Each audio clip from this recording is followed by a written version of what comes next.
I was raped and throat slit. But I survived to seek revenge. My name is Jennifer Sweet. During my childhood, I was always afraid of the dark and didn't like sleeping alone. So, I always sought comfort in my mother, with whom I spent every night. However, my nightmare would soon begin when on August 9th, my mother asked me to go back to my room, as she had to wake up early the next day. In the early morning, a stranger entered through the window and covered my nose and mouth with his hand so that I wouldn't scream. He told me he was an undercover police officer named Dennis. Then he put me in his car and drove to the parking lot of my school. "Everything will be fine," he said. He even promised me that he would return with my mother when the sun rose.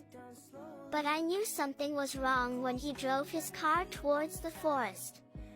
Upon arrival, he held a knife to my throat and said, "I'm scaring you, little girl." Then he sexually assaulted me.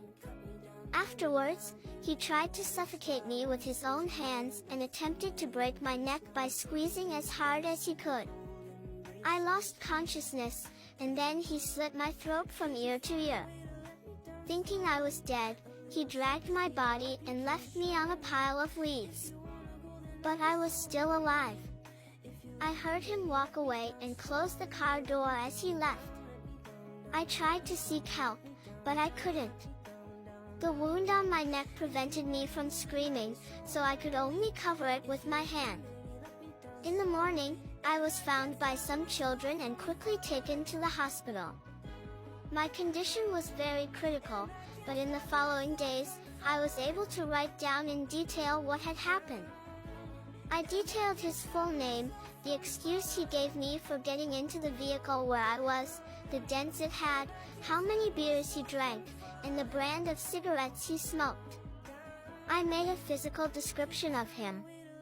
The details were so accurate that the sketch made based on my description closely resembled the photograph in the sexual predator's police file. However, the investigators failed to find any suspects, and the case went cold. 6 months later, Dennis got married and had 2 children, but his wife later left him. In 1996, Dennis committed another sexual assault, 6 years after my attack. But this time, the woman he attacked was set free, so he was arrested and sentenced to 12 years in prison. In 2000, he obtained parole and married for the second time. By that time, I was already 18 years old and never lost hope of encountering him. In 2008, a new detective took on the unsolved case and sent the DNA found on my clothes for analysis. Since the latest advancements allowed for better results.